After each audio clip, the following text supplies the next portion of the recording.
This episode of The Instance is brought to you in part by Audible.com. Listen for a special deal later in the show and get a free audiobook download when you go to audiblepodcast.com/The Instance. I'm Jeff Kaplan, and you're listening to The Instance.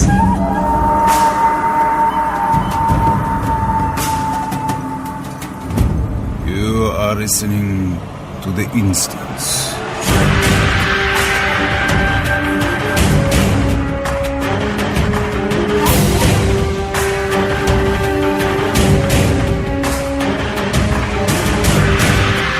Hello, everybody, and welcome back to The Instance. This is The Instance episode, I don't even know what. Hold on, let me look real 295. quick. 295. 295. Five more to go. Amazing. Number. Amazing. So did you hear that? I just want to say something about this little intro here. Did you hear, I mean, we knew we had a new intro, but did you hear the slight difference in voice there at the beginning? Do you know who that is? Take a wild guess who that is. Is that your brother? No. I'm gonna play it one more time. Just listen real careful here. Yeah, we gotta skip. Okay, I'm waiting for this part here. Okay, here we go. You are listening to The Instance. All right. Any ideas? Any guesses? No, because I think anything I guess is going to be hugely offensive. So I'm going to say it is Prince William, Right. from England. Got it the first time. Was it him? Brilliant. No, That's great. it's not him. Oh. It is Liam O'Brien.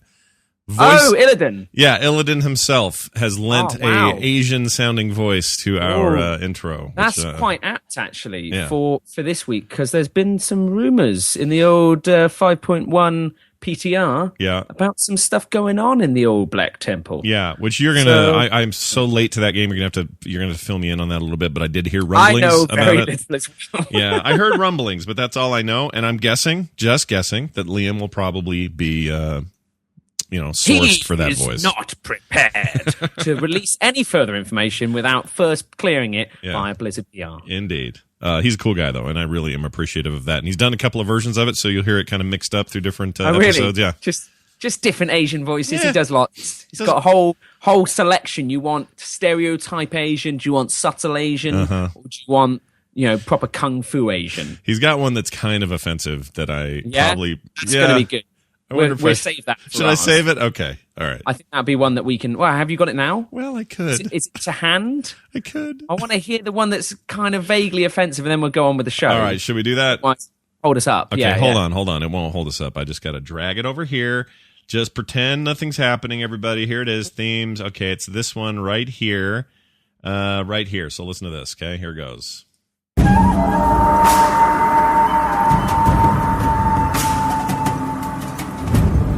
Oh, hey, special boy, you are listening to The Instance.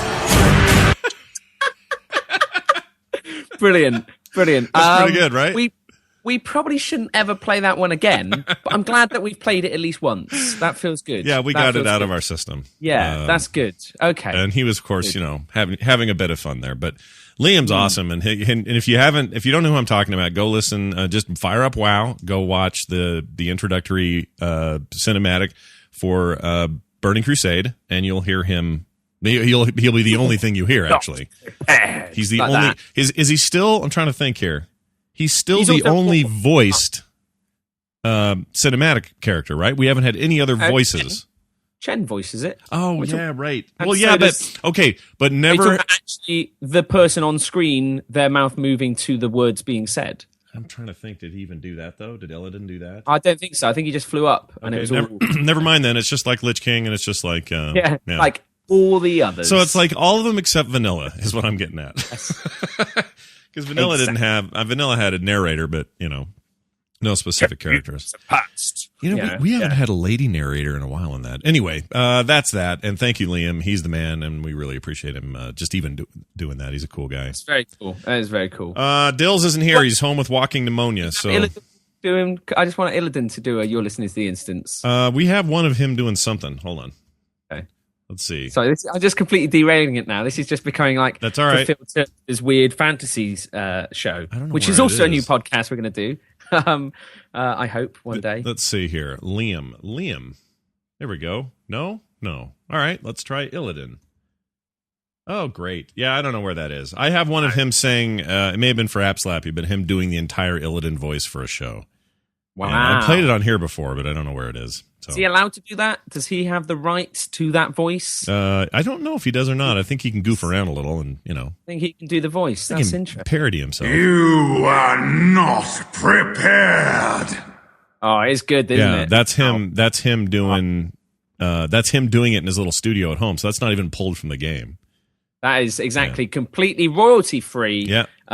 So we're fine to use that. Thank you very much. And truthfully, this is the thing. If you really want to hear Liam's work, go listen to just about any video game being made today, and he's in it. Go play Darksiders. It's yeah, an amazing game. He's the main guy in Darksiders. Yeah, he's like the man. He played War. And he was fantastic as War, and he's in lots of other things. And every time I hear him, I'm playing Guild Wars, and suddenly the NPC I'm talking to is totally Liam.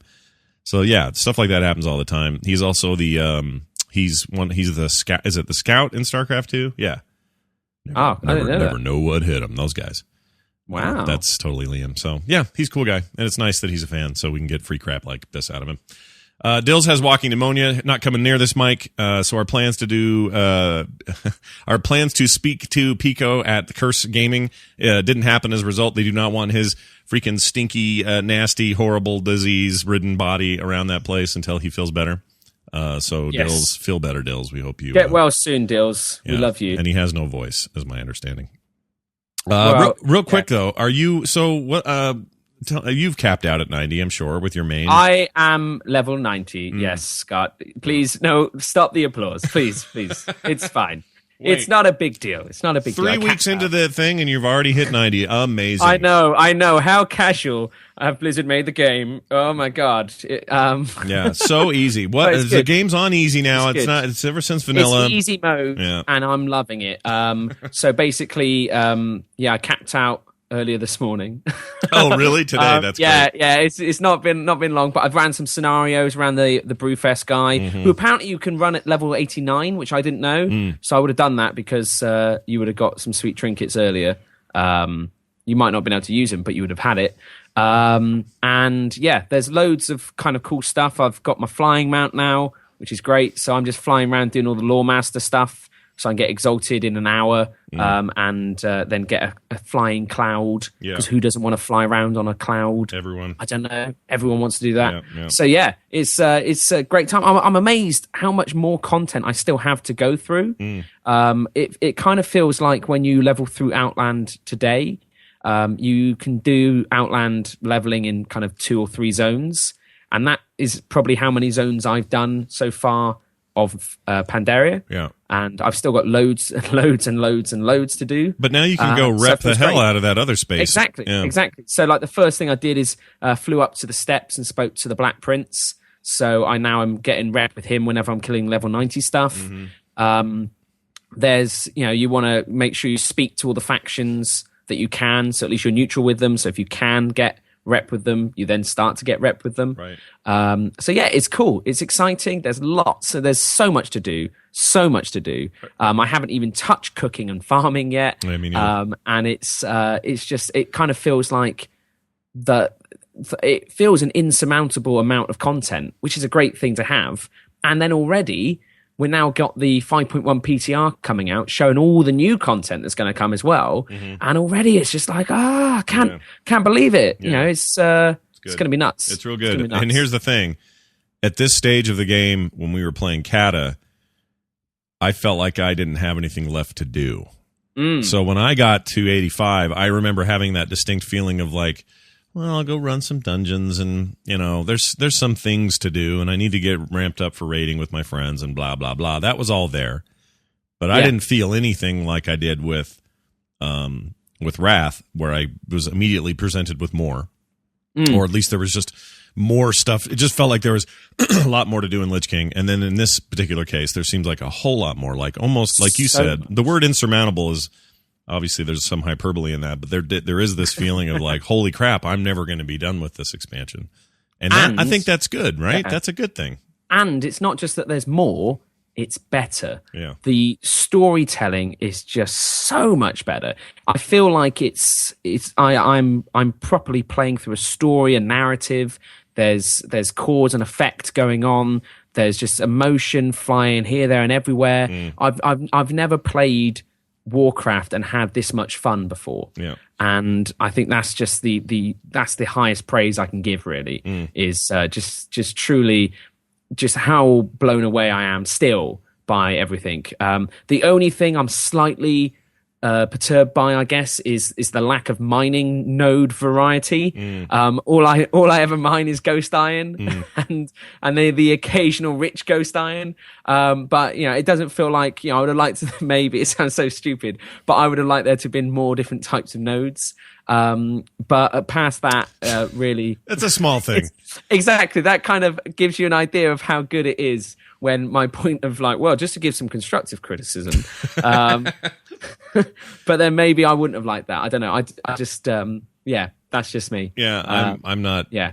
Since I hate mining anyway. So what level are you? What level are you? So I'm about a hair away from 89. I'm well behind you. Okay. Okay. My problem is mainly time, but also, so yesterday my plan was last night I had a chunk of time that I was going to have to myself, and I thought, you know what? Here's my chance to catch up and hit 90 and be done here. And what happened instead is I got extremely distracted by Borderlands 2 for about 3 hours. And that 3 hours could have been well spent. I know, right? Like, it's why play a game when you're going to finish? That's my motto. What's the point? You're just going to finish it.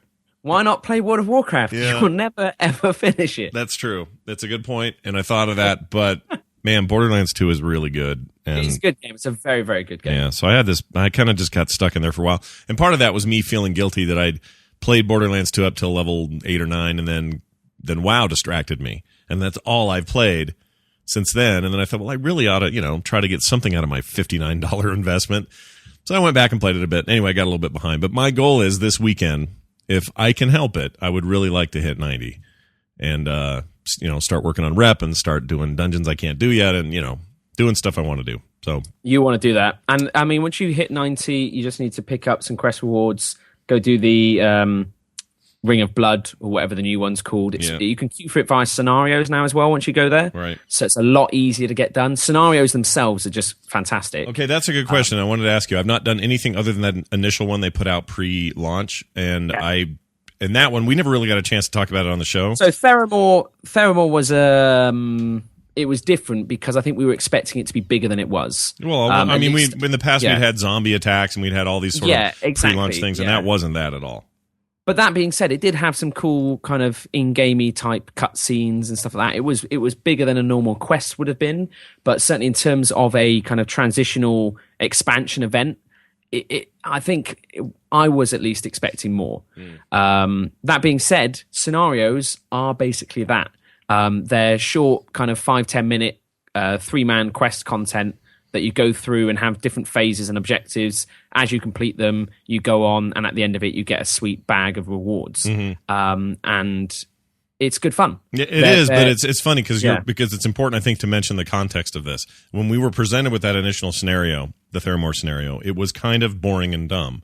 In the context of, hey, it's pre-launch, and the tradition with WoW is we're going to do some big pre-launch event in-game, and this is supposed to sort of be that. Not that they didn't go out of their way to advertise it as such. It was just a thing they were going to let out early and let people get their hands in.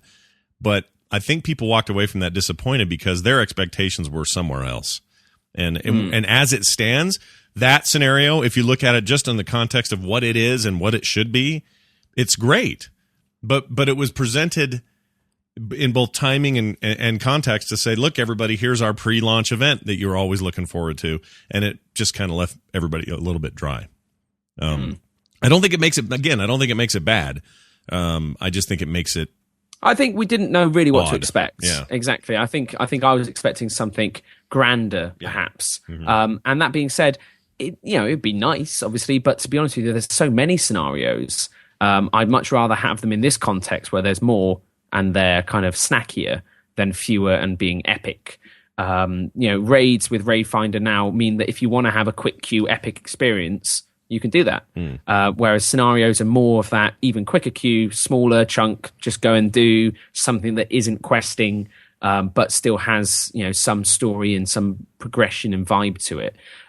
So yeah, I thought it was really good. Really enjoyed it. I want to do a lot more. There's some cool chiefs. So yeah, it's definitely going to make it into my play rotation. I'm definitely going to be dropping those in between dungeon runs and questing and repping and everything else. How's your pet battle business going? Zero. I've done it I've done like three battles. I unlocked a pet slot, and then I was like, I'm going to Pandaria, and then it was a case of everything was too high level for me to battle there. Mm-hmm. So I was like, well, I guess I'm not doing that then. And right, you do it that first time. Everyone does. They see the paw, they click it, and then they get one-shotted, and you go, oh, that's right, I got to go back to like Durotar or something. Oh, yeah, exactly. Yeah. So I thought, I'll do that another time. Yeah. And we'll see if that other time ever comes. Like I said, I'm sure it will. I'd like it to be that they introduce the iOS app or something like that. Yeah. So then I can play and I don't feel like I'm wasting my time, because there's so many things to do. It kind of now does feel, for me at least, that the pet battles are a waste of my time when I've got so many other more involving things. Well, at least right now with what you're doing now. So exactly. Once I finish this, maybe burn out from this, it'd be a nice change of pace. Also, with 5.1, they are introducing new items. So they've got these different stones that you can get, and they can upgrade the quality of your pet to an uncommon, rare, or epic variant of that pet.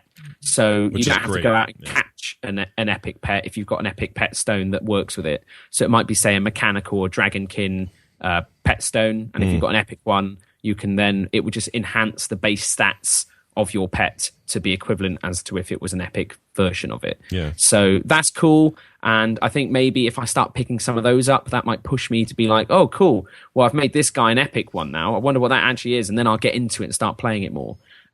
So I think that's fun, and it's good to see that they are already tinkering and adding in more stuff for it. Yeah, I think it's fine, and it's like you said, I'm totally where you are. It's like I got to get through some of this other stuff. I feel like I have responsibilities before I can worry about pets, but it is slightly frustrating and tempting when I'm out in level 88 content and I see a dozen paws out there floating around. I turned it off on the minimap, and you can, but just, man. Yeah. I had to, because it was a case of I was getting really frustrated by it, thinking what's that? Oh, is that a good thing? Oh, it's level 28. Okay, screw it. No, fine. I'm moving on. Just distracting, You want to fight it, but you can't, kind of thing. It's irritating. Yeah. But whatever. It's a cool feature. It's something I'm stoked to play more of as time goes on. And you're totally right about, man, just make an app. Just put it on iOS and Android. Put it out there for people to play it. Have this, because I would level, sitting, in a queue for something, just I'm waiting to get a coffee from Starbucks, and so I just, I'll fit in a pet battle while they're making my mocha light frappuccino. Yeah, I could do it. I could do whatever. So I like that. I could lay in bed. Not we could lay in bed. I could lay in bed. Well, we could in our separate beds. I could. Which is, I curse geography every day for that, but we could lay in our separate beds and both be doing that together. Global geography be damned. I would wonder while I was there commanding my pet to use harden and explode, whether you were doing the same thing and thinking of me at the same time. You actually went there with the harden and explode. But I was, what was I going to say about that? I forgot already. Oh, it's like Kim will be there'll be nights where Kim will just be like glued to some stupid How I Met Your Mother rerun. Oh, exactly. And I'll be bored. Stupid. I'll be just like, oh, that's so dumb. And so I'll whip Jersey Shore. Oh, you're so silly. Oh. I'll whip out my iPhone, or I'll whip out my iPad, or I'll pull up my Vita or something, and I'll play something. And that's kind of that time where I have that to do that. It would be really nice if I was pet battling during that time. I like to think of it like those couples out there that both have their own set of friends. Yeah. And she's going to hang out with her friends. You're hanging out with your friends. Only her friends are a TV program. Right. And your friends are mobile apps. Yeah. So I like that. You like that? Good. Okay. Yeah, I like that. Talking to Tom Merritt over the weekend about something about the game I was going to mention here, and now I don't remember it. Tom's listening at 3 times speed right now, yelling at his iPhone because he. Hang on, we have to talk slower for Tom be able to understand. What was it, Tom? Now he'll answer. Brilliant. He's a time-traveling freak. Remember that? Yeah. That's what happens. All right. So well, anyway, big news. Crazy week. Yeah, crazy week. Let's get to the big news. Big news of the week.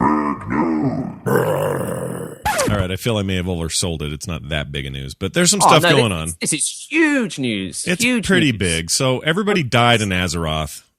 This is crazy. This is, you know what this reminds me of? It's like that South Park episode came to life. Exactly. Everyone was saying that's the first thing that came to mind. And you can imagine in the Blizzard's office, it's like, what you mean all the players are dead? It's like there's a man out there with no life. And that's basically what I think happened, wasn't it? It was a few individuals who have no life who managed to kind of hack the game. They did. In a way, I don't. Well, here's the thing. I don't even look at this as a. I mean, we're supposed to look at all hackers, not all, but we're supposed to look at many hackers as, you know, these guys are, you know, have intruded on our fun, our privacy, our whatever. This is a security issue. This is no fun for anybody. But there's a piece of me who really admires what they pulled off. Just can't help but be impressed, really. Yeah, it's crazy. They literally managed to one-shot everyone. Yeah. And I don't even know how. We still don't know exactly how. They haven't told us. That we know it's an in-game exploit. Yep. And it was all in the major cities. So Stormwind got hit, Orgrimmar got hit, and I was in Pandaria at the time, and I think I was killing yetis and putting flags in dung at the top of a mountain. And then all of a sudden, like, kind of chat just started lighting up, just being like, "Oh my god, go to Orgrimmar." Yeah. And I, at the time, my Astral Recall was still set there, so I half back, and I've never seen so many skeletons just everywhere. It was like I felt like I stumbled upon the elephant graveyard. Yeah. It was just insane. Well, you got lucky. It happened on your realm. So some realms didn't. I don't even know if it happened on Earthen Ring. I haven't followed up to check it out to see if it even happened there. But I think like a lot of UK stuff got hit, and then certain US servers. It was all over the EU. I think the EU, being as we are better gamers, I think we got it first. And then it kind of, you know, afterwards, you know, like world first, you know, the Americans come up and say, "No, we got it first." And you're like, "Well, no, you didn't actually. You got it. You know, you got it second." It's because in your socialist countries, you guys have too much free time. That's what that is. Yes. Take that, Europe. But isn't it crazy? Just isn't it absolutely nuts? Yeah. That this happened. I'm still like, this is up there with the Blood Plague. You know, from Zul'Gurub originally, just this huge world event that just managed to, and it's literally like people dropping nukes on major cities. Yeah. So everyone was there 1 minute, just chatting. I was buying some auctions. You know, everyone's having a good time, and then boom, everyone's dead. NPCs, players, and just people are falling from the skies. That's the coolest thing, is everyone flying around on flying mounts nowadays. Like, as soon as they die, they just go straight down. Yep. So all of a sudden you just see all these bodies just falling out the sky. Yeah. It's just, the aftermath videos and pictures are amazing. If you want to see those, you can find them all over the place. But there's just shots of the ground in Orgrimmar outside, you know, in the sort of the main gathering area is just strewn with big hulking Tauren skeletons and little tiny, you know, goblin skeletons and little glance into the final raid of the expansion. I think, Yeah. We're going to see what it looks like when you've completely cleared it and got it on farm status. Yeah, you know, it's going to make a big difference. Yeah, it's amazing. So here's the thing about it, though. Again, well, let me tell you what Blizzard did. They came in and said the following: earlier today, certain realms were affected by an in-game exploit. Oh, my screen just went weird. Here we go. Resulting in the deaths of players, of player characters and non-player characters in some of the major cities. This exploit has been hot fixed, and this should not be repeatable. It's safe to continue playing and venturing in major cities and elsewhere in Azeroth. As with any exploit, we're taking this disruptive action very seriously and conducting a thorough investigation. If you have information relating to the incident, please send it to hacks@blizzard.com. We apologize for the inconvenience. some of you experienced as a result, and appreciate your understanding. So they have to do that. But I think they're smiling. Cool. I think they're smiling, and I think they respect what these guys pulled off. And I don't mean respect like, oh man, I really respect you. I mean, they see that and go, dude, how the hell? That is, that's pretty clever. That's pretty smart. But at the same time, like the way the whole statement is, I kind of like to imagine it like this is Hillary Clinton, maybe Obama himself coming out. Yeah. You know, it's the whole earlier today. Certain realms were affected, and I'm just like, oh my god, what's happened? Yeah. You know, I'm like, you know, we interrupt your programming for the following message. Yeah. You know, it comes out. It's just so cool. It kind of has that. It kind of has that tone, doesn't it? It won't ever happen again. Yeah. It won't happen again. I'll put my hat on the line. I don't know what you put. Your head on the line. Yeah. You put something on the line. Something above my shoulders is going on the line. It's not going to happen again, but it's happened. And I love that. I think that's such a cool thing to have happened this far into the expansion. It's just nuts. Do you think to the game's life? Don't you think though, if you're a hacker with these sort of skills, all right, and somebody tells you, well, that's not I don't know who you are, but I will find you. Get under the bed. Set of skills. You're going to get under the bed. But no, do you think that them? I think that them hearing you say. Not that you're going to be the main challenger here, but let's say the words come out of anyone's mouth that, oh, well, that'll never happen again. That just makes them make sure it happens again. They'll figure out a way to do something that disruptive again, won't they? Because, you know, computers and code are not handed down through a cloud by some giant six-fingered alien who we don't understand.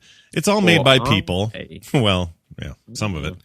Windows. I know what you're saying exactly. That there's human error, and you would imagine that this hasn't been in the game since launch. This ability, and it's something that's been introduced through the new expansion. Right.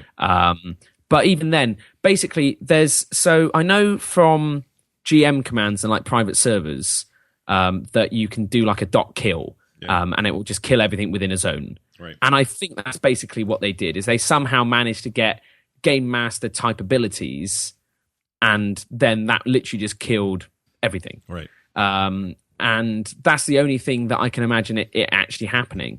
And there was a YouTube video floating around which actually had like a level 1 priest running around who didn't die and was seemingly showcasing the hack himself. But there was no on-screen typing, no commands being inputted. So somehow they were injecting some sort of command or code into the game, which was kind of treating that as a sort of game master or some sort of ability. And the only reason it can happen is because it can happen with Blizzard's own tools. So if they truly want to stop it ever happening again, they'll change their tools. And I think that's probably what the kind of safest thing to do is. What do you think the likelihood is that we ever hear how they did it? Or just something, even if it's vague, but something. I don't. Even if it's vague, I don't think they'll ever publicly say it because, again, you don't want to give someone else the ability to stand on the shoulders of others. And okay, so that's how they did it. Well, thinking along that same line, or how about this way? You know, and I don't know. I can't see any benefit in them sharing that information. Yeah. But it's fun to speculate. Yeah. I think it'd be cool. Yeah. So this all happened, of course, after our last episode, and because we did a show last week on Thursday instead of Friday, that very day, another bit of news dropped that is a huge deal over here in the States, and not just with WoW players. And I'm sure this is all over the place, but so here's how this all kind of went down, and I just want to kind of get into the nitty gritty of the larger issue of gaming culture and what it means. Completely unbiased with this as well. Of course, so I think we're the best people to talk about just gaming in general and does it make you a bad person. But please do continue. All right, well, here's the deal. This Colleen Lachowitz is a Democratic candidate for the Maine State Senate, and this is by now kind of old news for a lot of you. It's a week old, but I still think it's worthy of talking about it. According to her opponents in the Republican Party in that state, quote, playing World of Warcraft makes you unfit for office. In what seems a remarkably cynical, small-minded maneuver, the Republican Party in Maine has chosen to hang a popular video game around the Democratic candidate candidate for Maine's state Senate's neck as an albatross, accusing her of being unfit for office because she plays World of Warcraft. She is, let's see, I'm trying to find this part here. The long knives come out. Quote, in Colleen's online fantasy world, this is what they're saying. She gets away with crude, vicious, and violent comments like the ones below, and they pulled a bunch of stuff out of forums and things. Maine needs a senator that lives in the real world, not in Colleen's fantasy world, unquote. The claim parallels a press release also sent by the Maine GOP with the tabloid-esque subject line, quote, Democrat Senate candidate Colleen Lachowitz, disturbing alter ego revealed. And I'm more disturbed that she's playing an orc female. Orc rogue, Yeah. exactly. I was like, oh, hang on.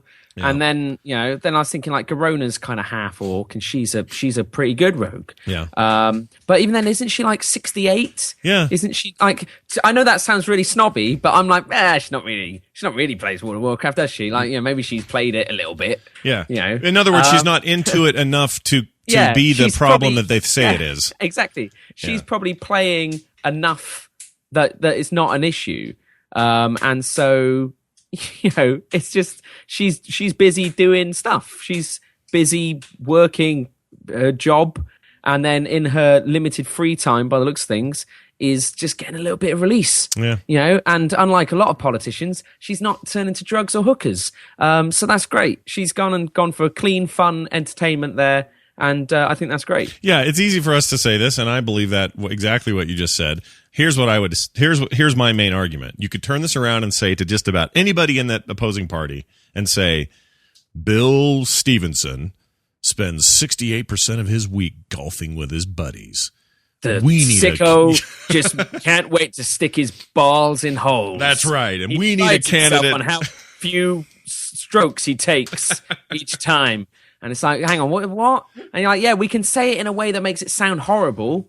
Or we could say like, yeah, you enjoy playing golf with your friends and socializing and getting outside. And she likes, meeting other people, talking to people through different and interactive mediums. It's just people propagandering some propagandous crap, really. And a piece of me wants to not even give them airtime because it is so stupid.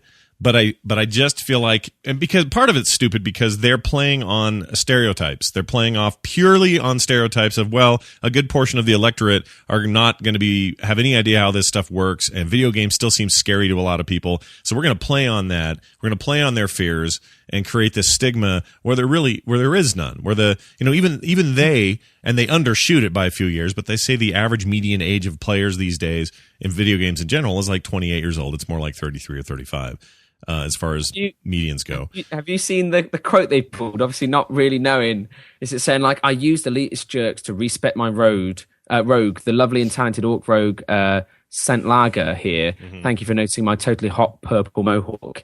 I got heavier in the assassination tree, and it's like bolded for more mutilate skill. And I did lose some speed and ability and stealth as a result, to my dismay. But my DPS, which they've clarified as deaths per second, increased quite a bit.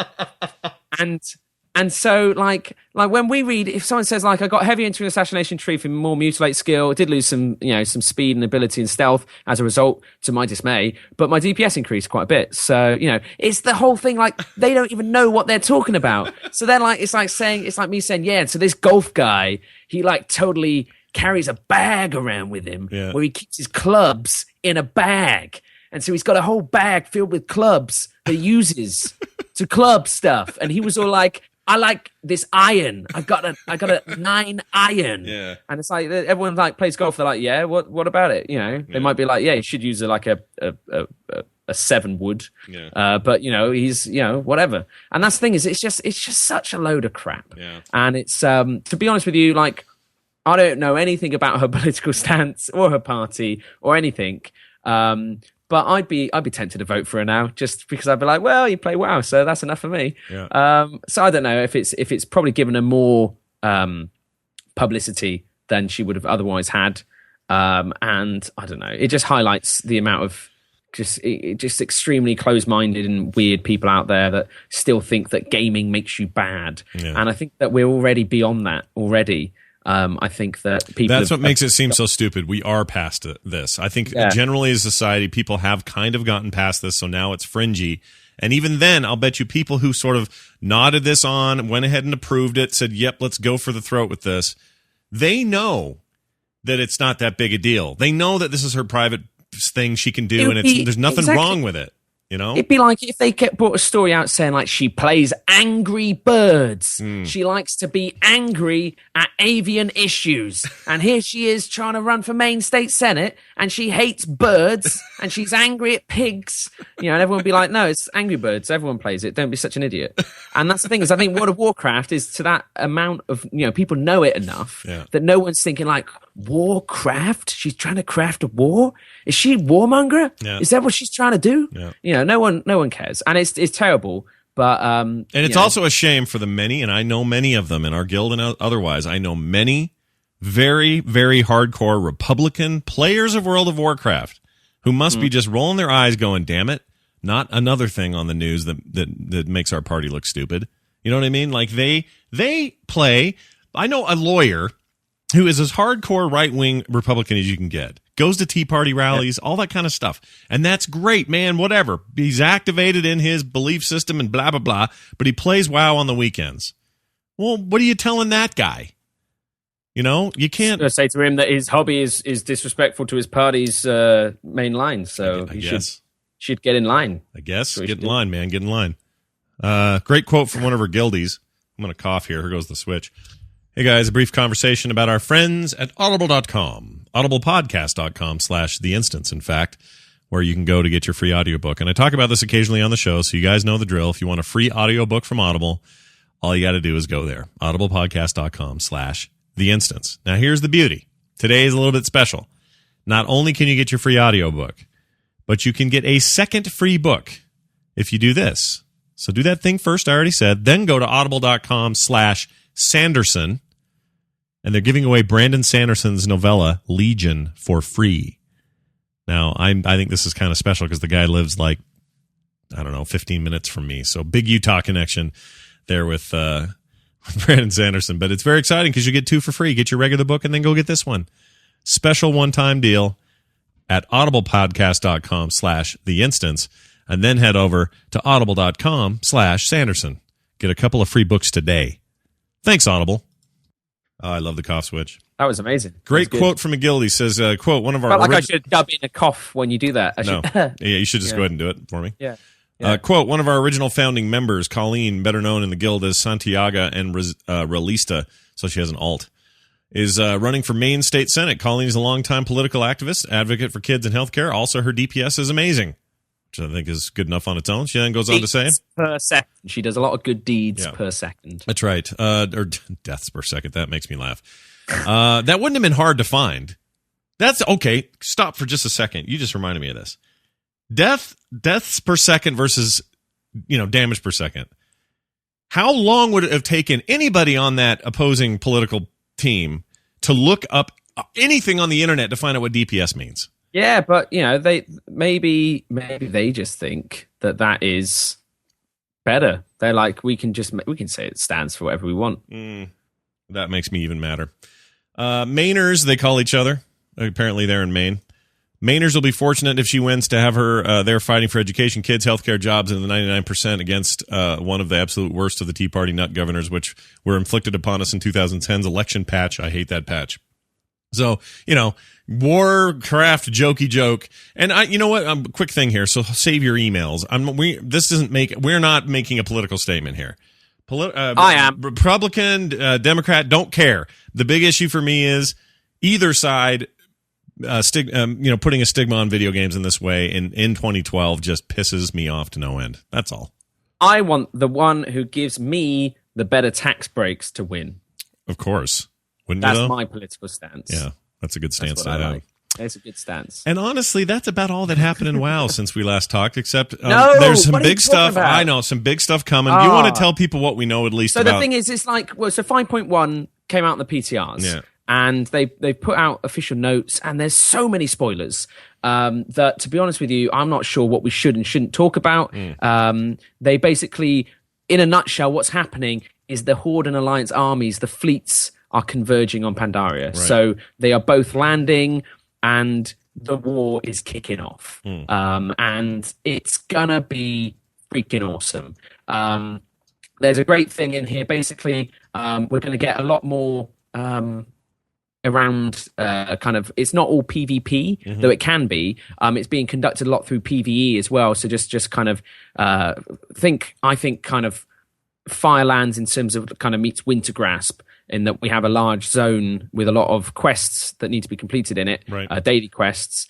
But it's going to allow people to build up faction strongholds and get mercenaries, which will then buff your faction for a day. And so then you'll have to get back and do it again.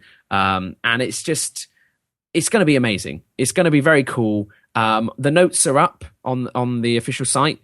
And they've, like I said, they've done loads of stuff with pet battles.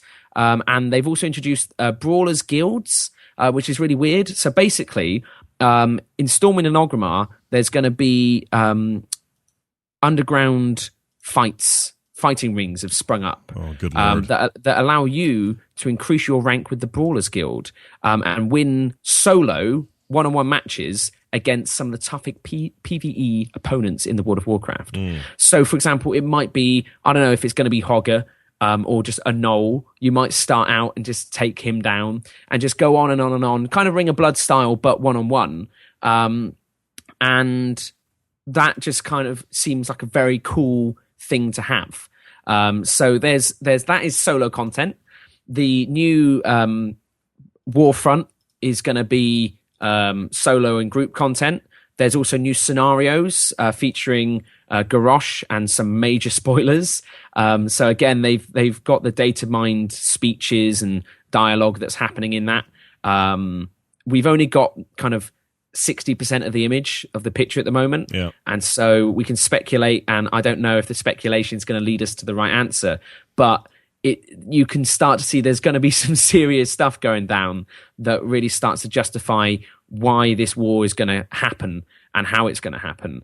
And what's quite disturbing is, so I've hit 90, and when you go and meet the Black Prince, who's the last of the Black Dragonflight, he goes on and shows you an Azerothian globe spinning round and basically says that a big war's coming, and he's not talking about the Alliance and Horde war. He's talking about the Burning Legion, and he shows just loads of infernals raining down on Azeroth and it getting destroyed. And basically he's saying that he needs to make sure that the war doesn't happen or is resolved quickly, so we don't lose our strength on each other. And to do that, he's going to help gear up some of the individual heroes that he thinks are going to, be instrumental in that. And that's where you then embark on a very long, epic quest line to get yourself some legendary weapons. But what's basically happening is in 5.1, I think that we understand why we have to go to war and why this has to happen. Even as players, with the knowledge that there is darkness on the horizon and that the next expansion will probably put us up against the Burning Legion again. And we will be in worse shape because of this. But we have to do it. And so it's... That's interesting. I didn't see it go in this direction. And I don't know. I'm very excited by it all. There's some very cool stuff around Eye of the Storm and Black Temple, and like I said, new scenarios that are going to have us play alongside these major big characters. Yeah. And that's a great storytelling thing they now have with scenarios, is they have these small form, classless dependent content that you can queue for any place in the world, and you can experience 10 to 15 minutes worth of amazing content that you wouldn't have been able to get otherwise without like the big open world. You can't do it. Yeah. And so then you have to do it in a dungeon, which then means you need to have 5 men. And if you queue for a scenario and then queue for a dungeon, you tell me which you think you can do more of, right, and which is more accessible. And that's the great thing about scenarios, is they're really making it as just a jump in, experience some story, have some fun, and then get on with whatever else you want to do. And get in tight with like a character that you don't get to do that with. Oh, exactly. Like, so, if we are going to play alongside Illidan in an old Caverns of Time, or maybe he's still around, I don't know. Yeah. Are we gonna? Do you want to play alongside Garrosh or Varian Rin? Yeah. Do you want to have those big lore figures that previously were reserved for dungeons? So like the Caverns of Time was the only real time we got to play alongside Arthur's and get his story. Now they could do that across lots of different quests in scenario form. Yeah. So it's really very, very, very cool. And there's going to be some pretty spectacular stuff happening that's just very exciting. There's new cinematics as well for the fleets when they arrive. We've already seen those. So it's great to see that they're still doing all of that. Yeah. There's new achievements. They've even put in we know what Winter Veil gifts are going to be this year. So we're going to get a pigskin and a football. So you're going to get a soccer ball and an American football. Thankfully. And the achievement's called They're Both Footballs. So we've got these great things already going in, and it's just a very exciting time as well. It's been a crazy week with a load of stuff coming out, and it's only going to get more and more. Two observations that I've noticed lately in the game that I didn't expect to have. So one is this feeling when I'm in Azeroth that both Alliance and Horde are doing terrible things there, and what I mean by that is there's some sort of innocent reaction from the locals who are like, oh, come, friend, you're a stranger in our land and we're here to, they're showing hospitality and here we come. But we're tearing stuff up. We're making messes of things. What's his name? General Hoo-Ha, I forget his name. Just set up camp out in the middle of, that guy. Just totally just took this village and turned it into his own camp, put up his flags and built up walls and said, that's just going to be mine now. And there's this feeling of we are invading a special. It's hard to put into words, but we're invading a very special place that didn't ask for us to do this. And it gets worse, exactly. And that's the thing, is that Pandaria's literally been this bubble. This it's been separate from the rest of the world. It's been in its isolated form, and it's this untouched, beautiful place. Yeah. And it had problems. And they say like the Shah were there already, and they were bubbling, but it wasn't until we came along that they really exploded out and became a real issue. But it was going to happen sooner or later. Mm-hmm. We've just accelerated that. But now that we're here, we can help fight them as well and help deal with the issue we created. But at the same time, you do feel a little bit like maybe we should just go. Yeah, it's a little bit weird. It's like I feel like I'm about to hand smallpox blankets to the Native Americans. Yeah. Exactly. Like I feel like we've come and they've said, come eat with us. And we've said, and here's some blankets with, something that'll kill you in it. Or, you're not immune to any of our diseases. Or, hey, you've got gold.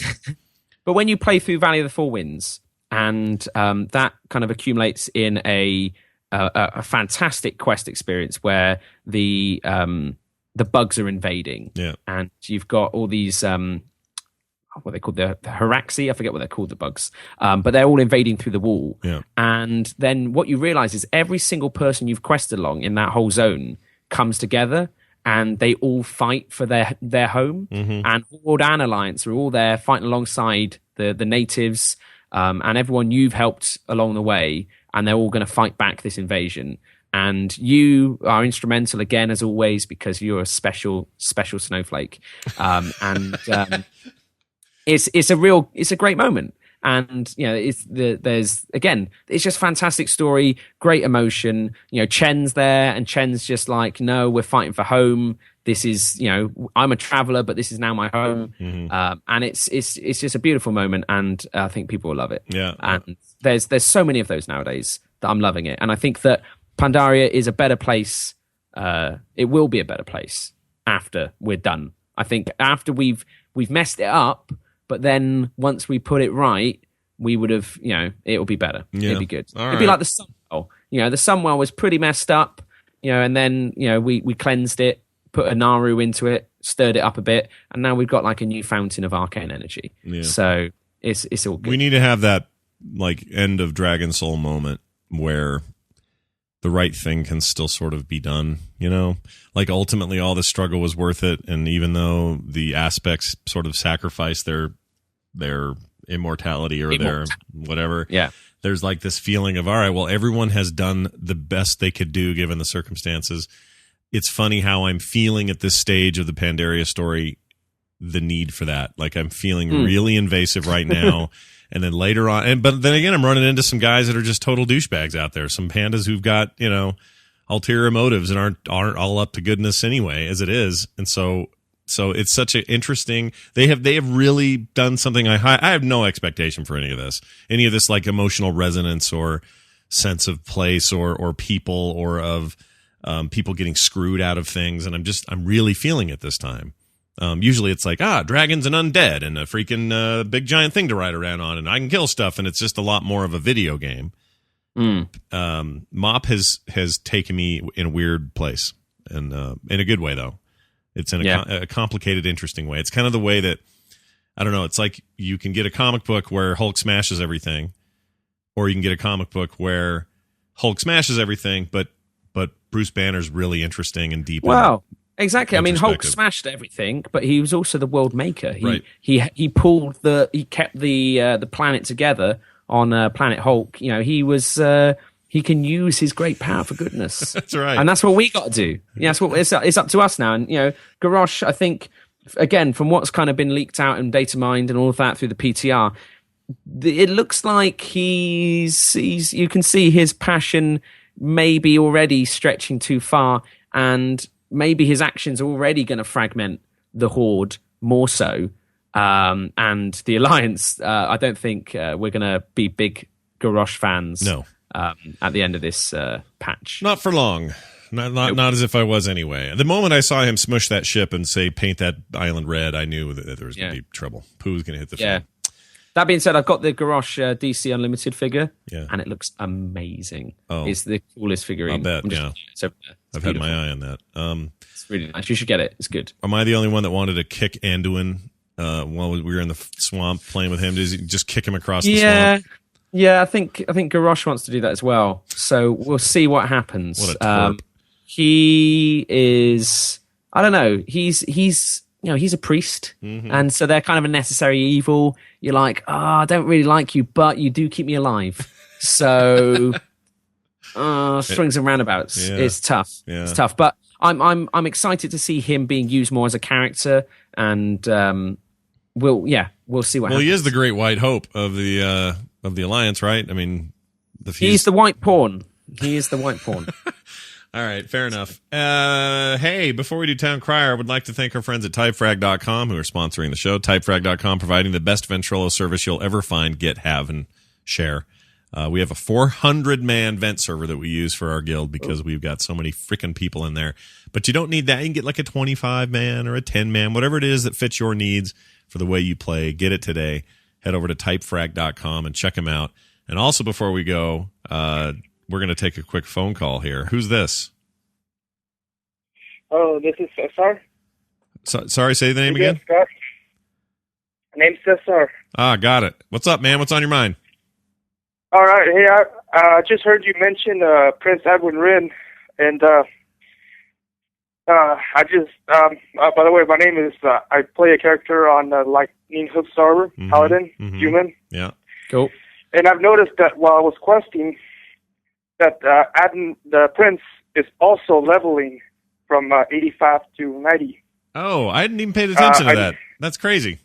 Yeah, that's kind of weird. I've never seen that before, so it's kind of seeing not just a character, but a big character in the game actually leveling up alongside us. So that's way cool.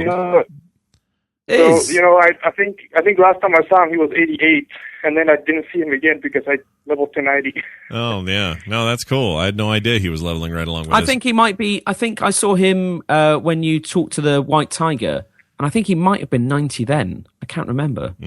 But yeah, he's it's good. I mean, I think we saw it also a little bit with Chen during again that opening quest line. I think he at the end of it is possibly higher level, but even then I'm not sure. I've got to pay attention more. Yeah. But I like that sounds like a nice sort of subtle little thing that shows that he's on a little journey himself, and I think emotionally he certainly levels up. Yeah, yeah, so that's one way to look at it. Yeah, that is kind of cool. Well, thanks, dude. By the way, you in Utah? You in Salt Lake? Yes, by the way, I'm actually from Salt Lake, and I saw your area code. Right outside your house.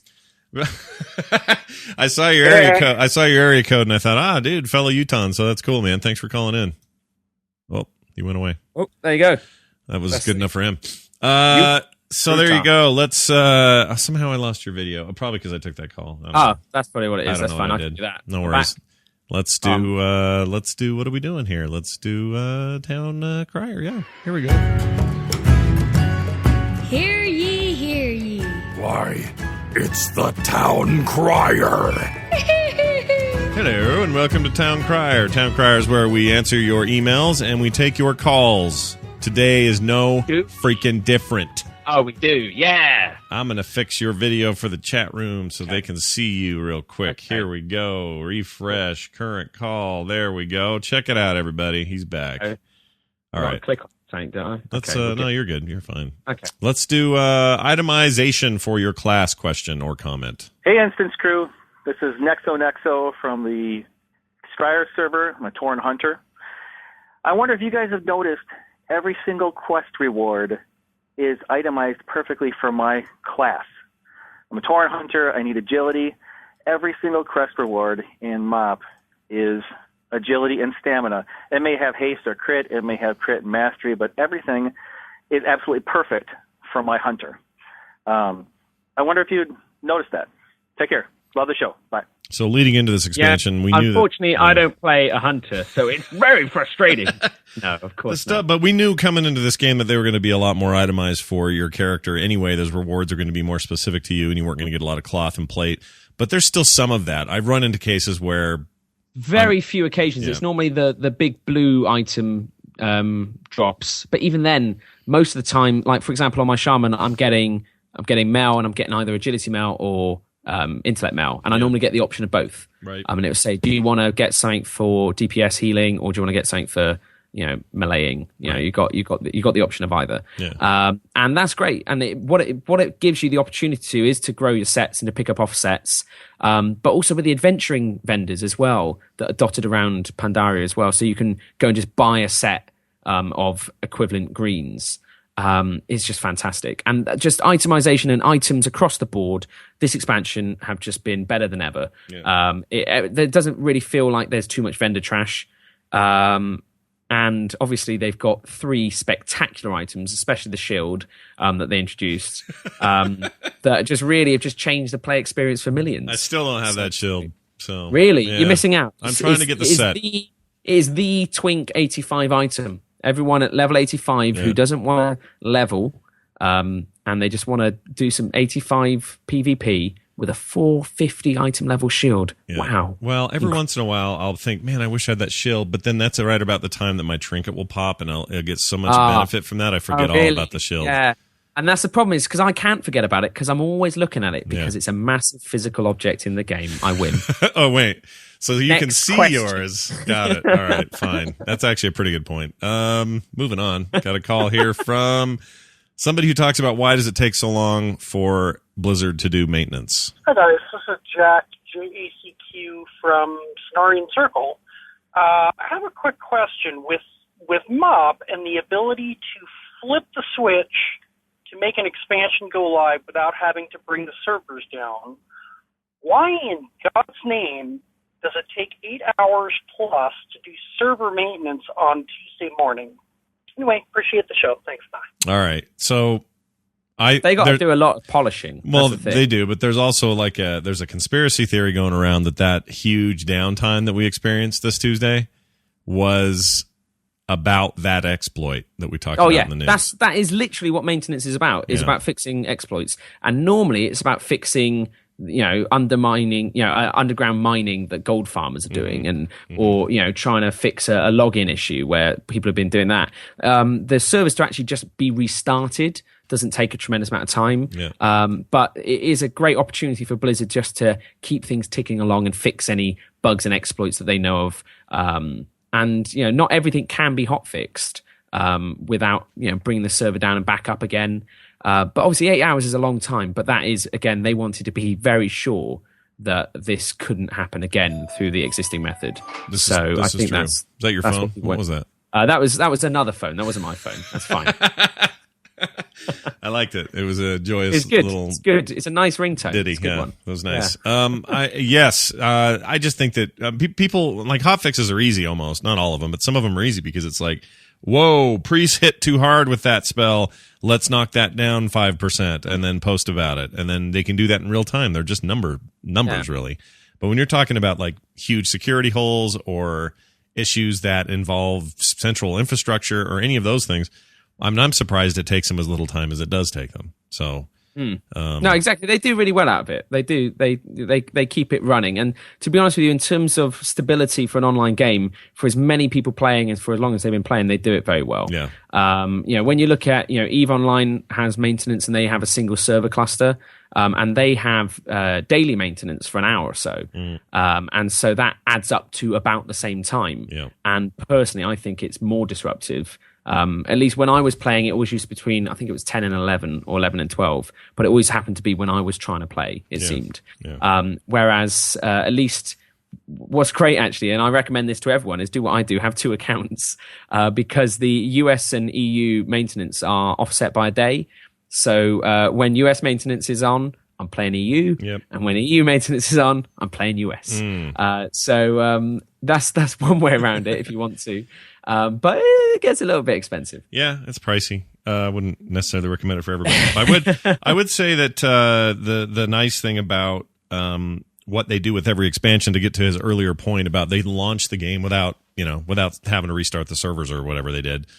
Yeah, that's good. That's just them every time they do this, getting better at doing it. And if you'll remember the pattern of all expansions up till current, they've had more and more of that, more and more stuff available ahead of time by a week or so, more and more stuff ready to go day of, less and less having to do restarts, roll those restarts. I mean, those things have gotten easier and better for them because they figured out, they've just gotten better at the job of doing it, of launching a new expansion. So that's to be expected. And I'll guess here that whatever expansion comes next will be even more of that. It'll be a simpler transition, but they'll still have days where you're going to have to wait to play. It's just going to be the way it is.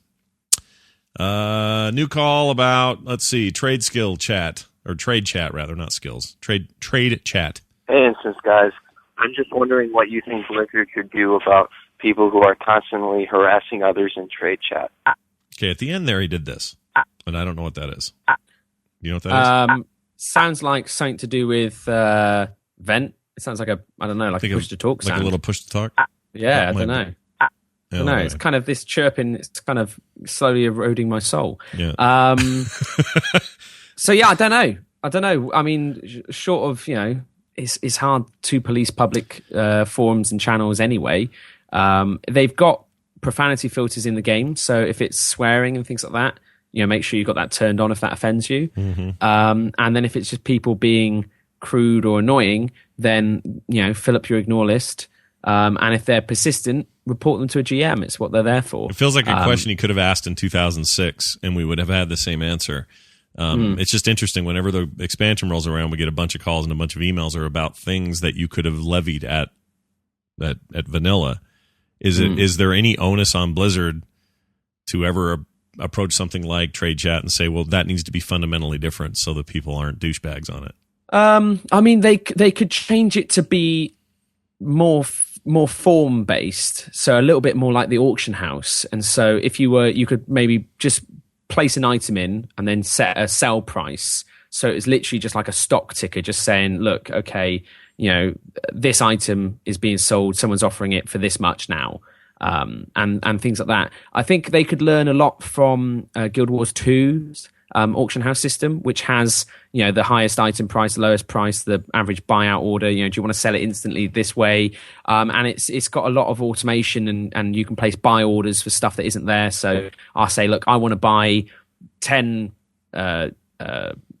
ghost iron bars, and I'm willing to pay 2 gold per bar. So then anyone out there's like, yeah, I got 10 bars, 20 gold. Yeah, why not? And then they can sell it instantly to me, and then I get the items. So they could replace trade chat with more of a trading type interface, so that the functionality wasn't lost, but people didn't abuse it to just chat and be crappy. But then people just make a new channel. There'd be a different channel, or there'd be everyone be in general and global, or there'd be something that people would utilize. But trade chat is the easiest way to troll everyone on the server at once. And but at the same time, I imagine it's quite low down on the list of priority for Blizzard to play about with. But like I said, now that we've got other options out there that are kind of working prototypes in other games, Blizzard can look at them and reflect on what it does well, what could it do better, and then introduce it into their game. Yeah, it's too bad because this is just another sociological I can't talk, sociological experiment that you get out of Blizzard games by accident, which is what is this microcosm of human behavior as applied to these channels, which are available and open, and what will people do with those, and throw into that this wall of anonymity. This, exactly. All these things are. Someone said to me yesterday, you don't know who you really are until you're anonymous. Yep. And I was like, that's deep. That's deep. Yep. And that's what happens. People just like to troll people on the internet. I mean, there are positive examples of that. You don't always have to be like, for me to show my can't my true self be, I'm a guy who's always helpful in town and will and be good in trade chat and all of that. But in real life, I'm a dick. Maybe today there was a rare mob. It was just a meditating Pandaren monk, and he was a neutral guy, and he's all there just meditating on a cliff top. And I'm like, okay, I'll take you down, son. And so I tried to kill him, and he whooped me because he did a spinning weird kick that I didn't move out of the way of, and it just completely obliterated me. Yeah. Anyway, I popped back up. A druid's tagged him, and so I leave him for a little while. And just because I'm thinking, I'll wait for this guy to get owned, and then I'll have another go. Yeah. But this guy wasn't getting owned, but at the same time, he wasn't killing the guy. And so then I was like, okay, I'm going to be a decent guy here. And so then I just laid the deeps down, and WTF owned this this neutral monk rare mob. And I was expecting this guy to be like, yeah, cheers, thanks for the help. But nothing, he just mounted up and flew off. Yep. And nothing more was said. Yep. But I felt like I came out of it good. I thought, no, well done, Turbs, well done. Yeah. You might have missed out on a bind on and pick up blue, but it doesn't matter.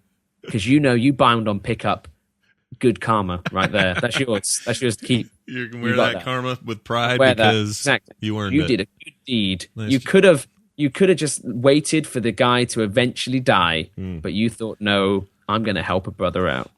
Help a brother out. That's what you should do. That's the motto of WoW now, everybody. Help a brother out. We got an email from... can I say one quick thing? Last week I made the comment... on the show last week that my mage seemed woefully underpowered since this game came out, and I still stand by that. I think he's just DPS is slow on that guy. But this was what I was going to tell you about with Tom Merritt. I was talking to Tom. He plays a mage. He's level 87 or 88, pushing there. Oh, nice. And or something. I can't remember what he told me, but he said that he is having the opposite experience. He is finding himself tearing through mobs much faster, dying much less, all these sorts of things. Fire. Is he fire as well? There you go. So literally, you need to learn to play. No, I'm playing, dude. I have fire. Sit down with Tom. I am fire spec'd, and I'm playing that the way that I'm finding all the best builds up to at least up to level 56 or whatever. I got the rotation. I'm doing everything everyone's saying to do. I am telling you, it is a slower go at 55 anyway than it ever was before this patch / expansion. Okay. Well, hang in there. Okay. Hang in there. All right. Stay strong. Once you get up the top end, you're going to be pew-pewing lasers out like no one's business. And everyone's going to be like, all right, Scott, slow it down. Save some mobs for us.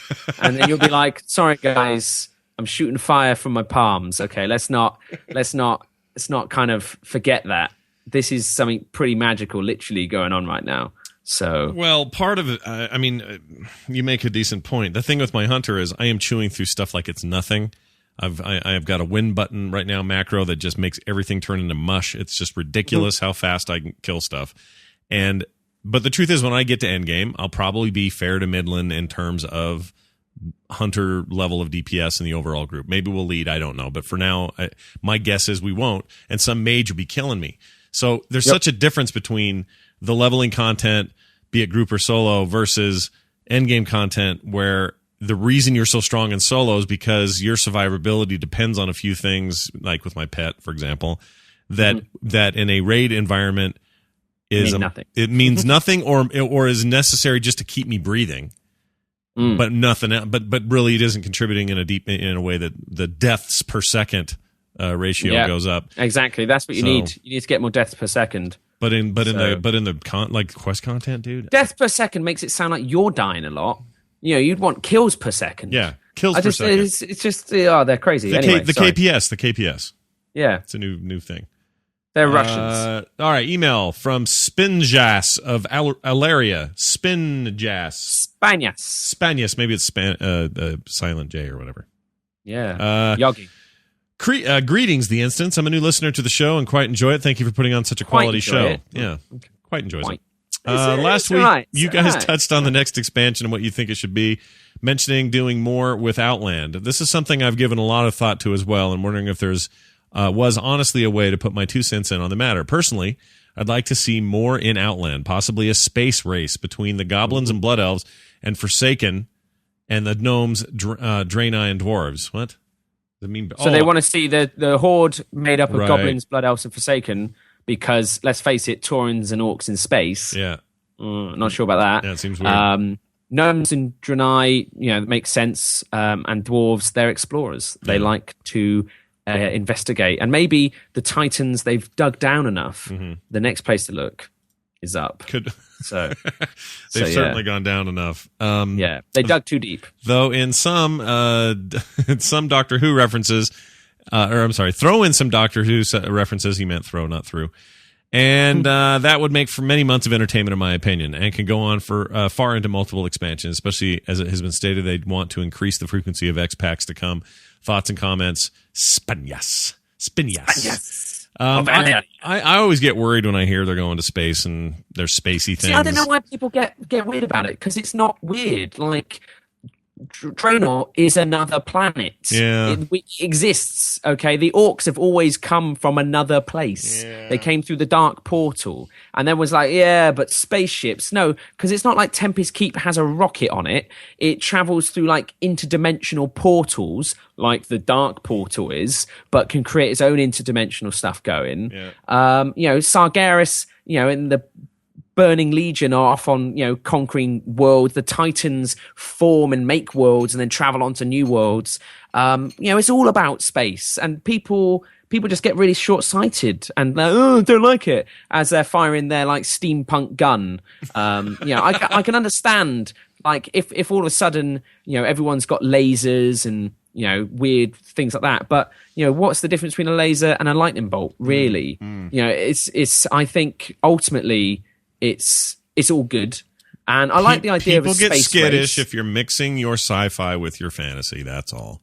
Yeah, but I think WoW is enough. It's borrowed so much from so much pop culture and so many different genres that it is its own genre, and it is a fantasy game, but it has so many different facets to it. And you can still make a fantasy space or otherworldly experience. And I think that the crystal type architecture in Burning Crusade was beautiful, and I loved it. And I don't think there's any problems in having more of that. Yeah. And then the goblins have always had rockets. Area 52 had a big rocket in the middle. Didn't do too well. It did. And traditionally, the rockets haven't been great. But that's not to say that they can't be great. And what an awesome expansion event that would be, to actually build the first rocket ships. And so you're kind of like Anchorage style farming mats across the whole of Azeroth, killing enough fish to get enough oil to then refine into fuel that you're then going to set into some liquid boosters. And I don't know, there'd be so many fun things you could do, and that would then take you into that expansion where you're battling on a different planet. And once you get there, the mages set up a portal and you're all good. You can leave the rocket ship behind, start using a portal, because we're happy. We're happy with the instantaneous travel of teleporters from Goblin and Gnomish engineering, or from portals from mages. Right. Magic is fine, and engineering teleporting you straight away is fine as well, apparently. But people don't like the whole idea of space, and it worries me. I understand where they're coming from. Against Algalon too much and didn't kill him, and there's. You know what, Algalon, you and your starry body can go and jog on, because you don't belong in this game. Here's where I think people are coming from, and I remember feeling this slightly, and every once in a while when I'll fire up my Mechanohog, I have this feeling again. I'll fire that thing up and go, this is a cool mount, but it's weird that it's in here. Like, WoW has become whatever it's become, and yes, there's lots of this stuff now, and it's all over the game, but there's still a piece of me that when things like that started showing up in the game, especially this literally a motorcycle that says Pwn on the back, I remember a little piece of me going, okay, well, this is the direction we're going to go, and that's okay, and I can still have fun in this place, but all resemblance of a deep dark story, not story, but deep dark fantasy world kind of goes out the window a little bit, or at least a piece of it gets chipped away when we do this. Yes. So if we go to Draenor, fine, let's get on a ship, let's go there, let's see what that place is. And by the way, I mean, what are they going to do? Just have 2 islands again, or a small island, and then build it out from there? Probably, I don't know.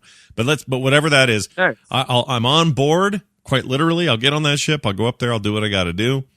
I just think that there is a portion of the playing audience who will flip out and have a major problem. I mean, somebody always flips out, but there'll be some major problem with this because they'll feel like the last bastion of this is a fantasy game goes out the window the minute you go to space. But then at the same time, it's like, how many more islands and unexplored areas of Azeroth are we going to find? Yeah. You know, there is a limit to what they can do with our planet. You know, we can go underground, go to Undermine, and you know there can be other bits associated to that. There can be Titan constructions. It could be like a Dyson sphere, and we go in, it suddenly becomes Halo. You know, there's things that they can do already that the locale becomes verging on sci-fi. Yeah. You know, you can argue the fantasy elements behind it, but a lot of the realities left to keep it interesting and something different are going to be along that kind of that ilk. You know, the only thing really that we haven't had yet that we kind of want is the Emerald Dream, and that I guess is a fantasy. That's a mystical realm of Azeroth untouched. Yeah. No sundering, no problems there. It's a virtual Pandaria, space. It's a Kalimdor, right. Eastern Kingdoms are all together. Right. But even then, how is that going to look? You know, how do we do that? Is that the best way to pull players out? I don't know. It's you know, they've got a tough job ahead of them. Yeah, definitely. Yeah, that's interesting. I hadn't really given much thought to the idea that whatever they do next, it is, well, I think it's tough on just the level of Pandaria is so much better than anyone thought it would be, that they just have a big act to follow here. Yeah. Exactly. I mean, the scale of Pandaria is just so big. Yeah. And I don't know if that's because I've only just got flying, and I'm going to try flying around it all now and trying to complete quests and see if that does shrink the world. Right. Because just running around, and like I flew up to the top of Mount Neverest. Yeah. And you know, that's a big tall mountain. Neverest. And it's exactly, there's all these great things in there. That what they've managed to do is just amazing. I like the little backpack and Sherpa guys. Those guys are cool. Oh, the gummies or whatever they're called. Yeah. They're amazing. Yeah, they're awesome. They're lucky doos. I got a lucky do. Do you have a lucky do? I don't have a lucky do. Oh, I'm sure you do. Do I? I'm sure you do. Yeah, right. Yeah. It's just, you know, it's something that brings you luck, something that you carry around your lucky do. Well, my GURPS Perfect Arrow. Well, there you go. What does your lucky do? It's just it speeds up how fast I can fire stuff. Nice. I'm trying to think what if in real life, if I have something like that. I don't think I do. Do I have like a lucky charm? What about your iPhone? I bet that's your lucky do. I guess. You don't like to travel without it. You always keep it on you because it's something that brings you good things. Yeah, but I mean, I don't have like talisman level, like some, you know, like rabbit's foot level stuff anywhere. I don't do that. No, not yet. No, not yet. No, not until I get real paranoid. Then I'll start doing it. Hey, it's that's your town crier. By the way, I want to thank our good friends at doghousesystems.com for sponsoring the show. Oh, they are amazing. You're on one now, talking to me now on one. I got sent a picture of the doghouse. Oh, we can mention this. Can we mention this? Are you sure yeah, because he put it all over Twitter and did he? Oh, gave me credit and stuff. So the thing I couldn't talk about for a little while was Doghouse had been contacted via some circumstances by Greg Ghostcrawler Street, and he had asked for them to build him an awesome rig to play mop on, and they got real excited because they've also been developing this new printing technique where you can custom print stuff on the side of your case. No biggie. Really nice, like fancy, cool looking stuff, and we're working on some other cool stuff on that note, and I'll mention that later in other episodes when we get closer. But anyway, we had this opportunity. And Greg had mentioned it'd be really cool if there was original Scott Johnson art on there, which kind of blew my mind. Not bad. Split my head in half. So anyway, I drew his iconic crab with his name on the big claw, and it's on the side of the case. And he got it and posted that all over Twitter and got real excited. It does. Amazing. It looks amazing, and I kind of want that whole machine. I want one. Yeah. I want one. It made me I want want one. exactly this one. I want it to say Ghost Crawler on the side. Yeah. And yeah, it's it's good. cool. And he's not endorsing Doghouse. This isn't them sponsoring him or anything like that. He just bought a machine from him, just fair and square, the way you do with anything. I think he got a little bit of extra love though, in that you're not going to draw people's like, their avatars or stuff like that on the side for everyone. I think that he is good to be Ghost Crawler. Yeah, definitely. Yeah. Or am I? We'll see. We have some ideas, but we're working on some stuff. Not obviously I can't do everybody's computer. It'd be ridiculous, but we have some cool ideas. So we're working all of that. But anyway, that was awesome. And Greg, if you're listening, I hope you're loving that machine, because I know you are, and I'm totally jealous. So get your own. That's good. I want one. I know. Get your own. Go check out their fantastic lineup of both notebooks and gaming notebooks and full desktops at doghousesystems.com. And don't forget to use that code Henry at checkout. That'll get you double the memory, whatever it is you're getting. Like Greg probably that by 2. I don't know what Greg got for base memory, but he doubled it because he used that code. There you go. And you should That's too. The perks. Yep. That's the perks of the Henry code. Love those guys. Doghousesystems.com for more. Also, our friends at Guild Launch, guildlaunch.com. They're the leading provider of site hosting and social networking services for World of Warcraft players and guilds. You guys know these guys are awesome. I do. Unparalleled support. They do these constantly updated facts and wikis. They give you a direct assistance by phone. Couldn't be more easy. If you're looking to start a new guild for Missa Pandaria, or you want to just upgrade your current site because you guys are exploding, you can do that. Use the promotional code The Instance, all one word, at checkout, and get a free month when you sign up for a premium subscription to Guild Launch. 40,000 WoW guilds can't be wrong. Get your site today at Guild Launch. There's more than 40,000 now, Scott. Someone I know signed up. Whoa. And so there's at least 40,001. Fantastic. So more than 40,000 WoW guilds cannot be wrong. Keep that going. The drop of the week. Drop of the week this week. Huge Minecraft creation of Azeroth is complete. So good. Now, you played this. Have you Yes. not? So, well, the guys at work have. So, the Yogscast have gone through it. I don't know when it's going live. A little bit of exclusive for you there. Yeah. And the way it works is basically, so they've made the whole of Azeroth Cataclysm. So Theramore's still there. And I suggested to the guys they blow it up. They didn't, which annoys me. They should have. But basically, they've managed to recreate the whole of Azeroth as it stood in Cataclysm. Yeah. And there's certain creative ways they've actually overcome Minecraft's limitations, which has different world heights. You can have like 5 stacked worlds on top of each other. Right. And so it's quite weird flying around it, getting around. It's a little bit buggy. To put it into context, when you unpack the zip, it's, I think, 24.5 gigabytes. Jeez. It is huge. That's as big as WoW is. It's bigger than WoW. It is literally, it's just, it's nuts. But when you're flying around, it's great. And when you go in close, it's still pretty cool. I saw them, I just had a little kind of look around and helped them set a few warp points. But Stormwind looks fantastic. And then when you start looking at like the dwarf paladin, holding his big hammer above his head on the entrance. Yeah, it is. I suddenly realized like I was seeing that, and then I kind of stopped seeing it and realized it was kind of 40 blocks arranged in a strange blocky fashion. Yeah. That being said, very, very cool, very cool. If you've got a Minecraft account, download the map. The torrent that you download it from, I think it's only like a gig and a bit, but when you unpack it, that's when it's huge. Yeah, then it gets big. Yeah. But it's definitely worth having a fly around. It's very cool, and I think there's a lot of fun things people could do with it. Yeah. So it's 1-to-1 scale, so you can actually walk around and play it and walk in the buildings. A lot of the buildings are there, like the bank in Stormwind. I went in. The auction house actually was quite good. Yeah. I was like, wow, this is pretty much like the auction house, just with no one in it. Yeah.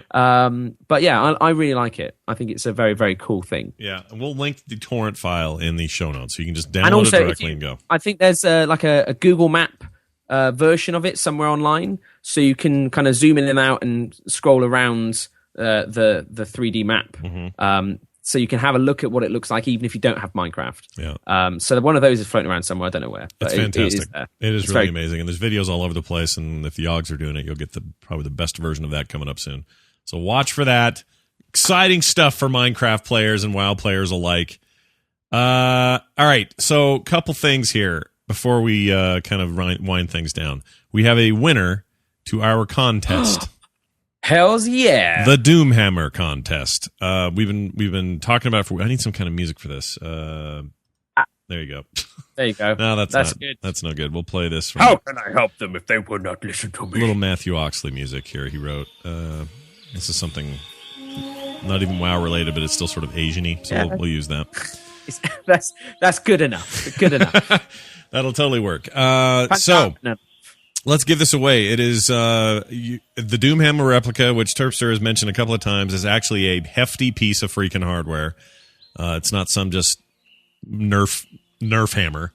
It is more than that, and that's kind of awesome. So I am going to tell you who won this. I'm going to play a little bit of the video that won. All right, so you can just kind of hear why I picked him. And here it is.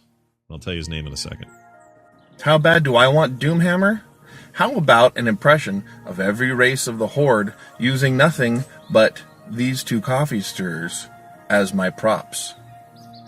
Blood Elves is first. We're allied with the Tauren? Fantastic. We'll have steaks every night. It's on his ears. So he's got big long ears, now the Tauren. I've been expecting you. And he's got big horns with these two coffee stirrers. I've got what you need. I'm not sure what he's doing. That'd be good stuff, man. Trolls, big giant tusks. The undead. Beware the living. He's got those covering his eyes.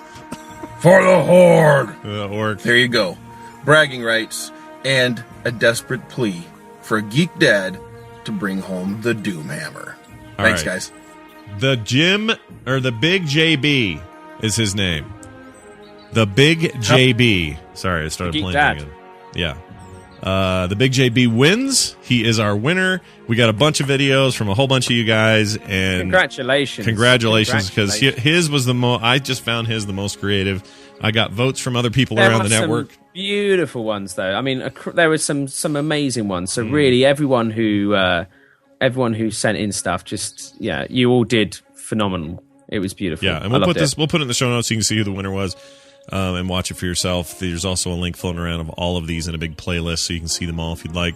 But he got the most votes. Everybody I asked to vote on which of all of the final 16 they wanted, this got picked. And so clearly the big winner. Huge grats to him. You'll need to just get us your info, get us your shipping stuff, and we'll get it out to you right away. Blizzard will be sending that directly to you.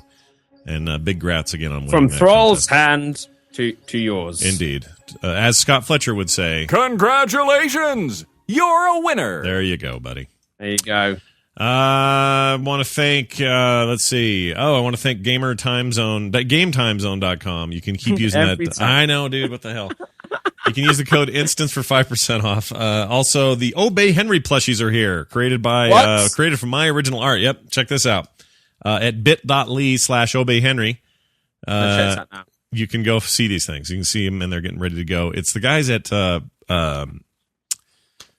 Fantasy Coin who have been making these. They made the Obey Henry coins. They're now making these plushies, all approved, all original stuff, and you can get those soon. Oh, they're amazing. Yeah, so go check those out. bit.ly/ObeyHenry. Go check them out.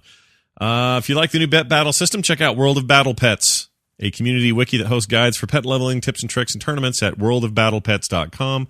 And then finally this week, I want to thank Forced Intent of Ragnaros EU, another freaking European Alliance thing. Yeah, jeez. Good stuff. Alliance, they're looking for bright raiders to join their cause. They're a 10-man guild who mixes raid progression with social fun. That means they drink, guys, while they're playing. It's great. They're looking for DPS with tank/healer off-spec. Visit forced-intent.wowstead.com. Oh, very nice. Very nice indeed. I'm excited. iTunes. What's going on in Europe? Who should we thank? We've got two actually. We've only got two. Okay, well that's not as good. We've got Wolf Bear Warehouse and Yini Ha Banana, who both gave us 5-star reviews. So thank you very much. I wish more had done it because that would make it so I had a little more time to actually look at mine. Oh, here we go. I got it now. I pulled it up.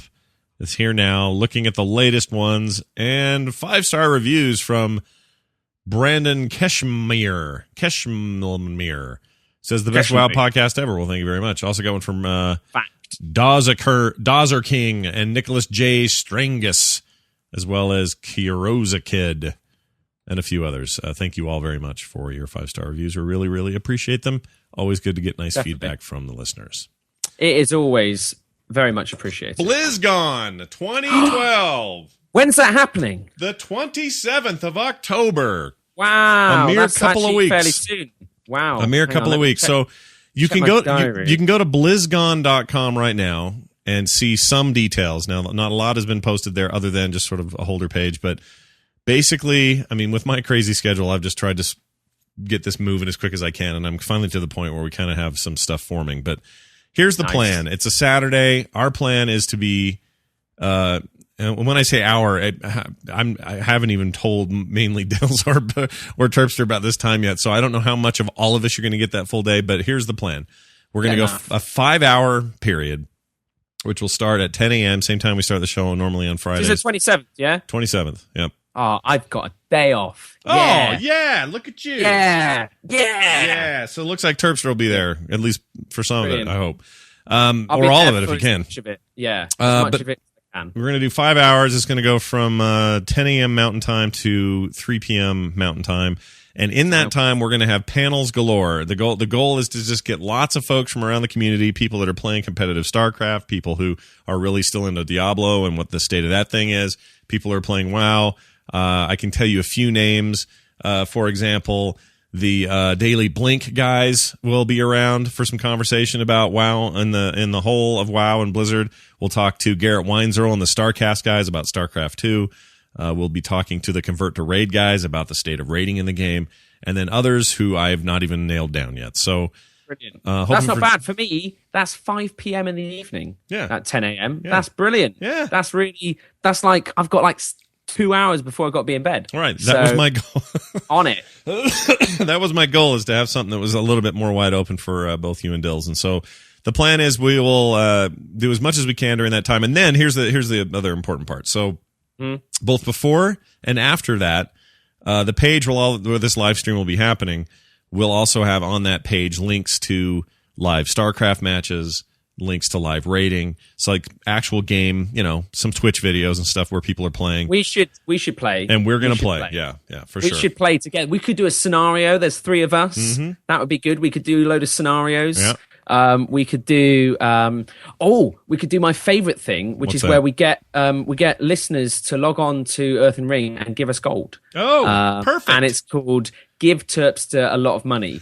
And it's like one of those little kind of weird events that they do at BlizzCon. But we're trying to recreate it best we can without having the physical venue. So you just log on to Earth and Ring, send Terpster, I don't know, 10,000, 20,000 gold. And I will then spend that gold on, like, I don't know, a yak or something to that effect. Yeah, and you're going to drink a lot, right? Like you do at BlizzCon normally? I will drink an insane amount. And for every 20,000 gold I'm given, I'll drink even more. Yeah. So there we go. Think about how weird this would be. Hope. This is so weird if you think about it. Normally, BlizzCon would be happening probably about a week from now. Wow. And we'd all be going there. Or at least hope we'd be going there. Yeah. So it's a really weird thing. And sad now. I don't want people to get overly excited that we are somehow going to duplicate the majesty and the breadth of what happens at BlizzCon in our stupid little 5-hour thing. But I will be dressing up. I will be dressing up. So Tom Merritt should be there too, by the way. I should mention that. Really? Well, considering this was this was originally his idea, I'm going to make him be there, whether he wants to or not. That makes sense, really, because it's quite a witty kind of wordplay, which is very, very Tom Merritt. Yeah, he does it very well. Make him do some work on that. But anyway, it should be fun. Really, it's just a lot of conversation about these games we love, about this company we think is cool, and what's going on in that world. Talk some speculation about what Titan is at this point, and just kind of get into it. And I wish the lovely Cat Hunter could co-host. I wish that Chris Metzik could come out on stage and tell us what geek is.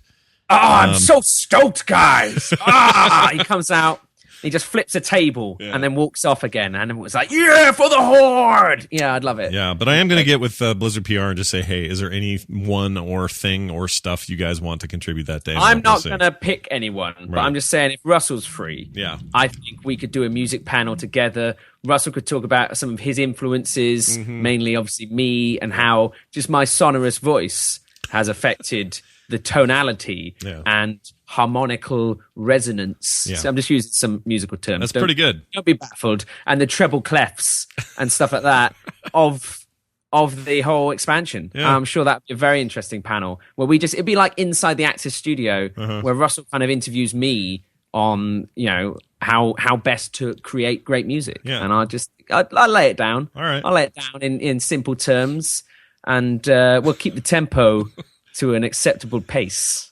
So stay tuned. This sounds like the worst panel ever. I don't think he's going to be there. So no. He might, but he's a fan and he's a good friend of the show, and so we may be able to see him. It would be really cool to get some Blizzard royalty on the show, and if we can't, hey, whatever. It's community. It's you guys. We'll take your calls that day. Exactly. Questions, just like real panels. We're going to go. All out. Someone sent me a Google Earth map view thing of Mike Morheim's house. Yeah. So I'm going to find out where that is, and I'm going to go, make him an offer he can't refuse. He'll make me quit. Actually, that sounds like, shit. Yeah. No, we're not going to do any of that. No, none of that will happen. But I don't think we need Blizzard. I think that's the beauty of it. We can be really independent. And I think they'll be watching, taking notes, thinking BlizzCon next year. We can just replicate what they do. Yeah, just throw some money at it, and then you got yourself a BlizzCon. Yeah, exactly. That's the one thing we have is we're poor with this, so we're not going to have anything too fancy to show. I can tell you this, though. I will be giving away Mega Blocks sets, World of Warcraft Mega Block sets, copies of Pearl of Pandaria, the new comic book. Beautiful. The graphic novel, hardbound graphic novel. What else? I got a bunch of Blizzard crap to give away, so we're going to be doing that too. T-shirts, hats. That's the other fun thing. Lots of giveaways. To the evening where the Gnome Barbershop Quartet that I'm in is going to perform. Shut up. In a similar fashion to level 90 Elite Tauren Chieftain. Oh, brilliant. I forgot about musical guests. We should do something with that. We're just. I think we should. We should make an alliance band. I teased. I said to them at BlizzCon last year that they shouldn't have come out as a level 90 Elite Tauren Chieftain. They should have come out and said that they've all rolled Alliance and that they're now a barbershop quartet. And I just think that would be the Alliance band, wouldn't it? It would have to be, and I think that'd be brilliant to have. Morheim could still be the bass, but instead of playing it, he's just boom, boom, boom, boom, boom, and it'd be brilliant. That's terrible. It would be great. It'd be great. Idea. The Alliance cities, we'd have these 4 little gnomes in little barbershop outfits, just singing along, and then you go to like Silvermoon and you see all the the Tauren Chieftain just chilling out with their groupies. Yeah. I think that's a great juxtaposition between the two. Yeah, I think it's good. Well, as the pandas say, where you pass, greatness follows. There you go. They keep telling me to slow down, and I keep wanting to tell them no. Oh, I know. Okay. I know. I've got a limited time I can spend. You shut up and give me the quest reward now. That is maybe my funniest thing because it'll be a part where I'm really trying to rip through some quests because I got to go somewhere or whatever. Slow down. I'm like, no. Like, no, you slow down. Exactly. What are you trying to tell me there, buddy? Anyway, good stuff. 27th. Watch for it. BlizzGone.com. GONE. And for some people out there who thought that this was like us ripping on Blizzard for not doing a BlizzCon, that is not what this is. I realize the name on its own, if you have no context for it, sounds a little negative, I suppose.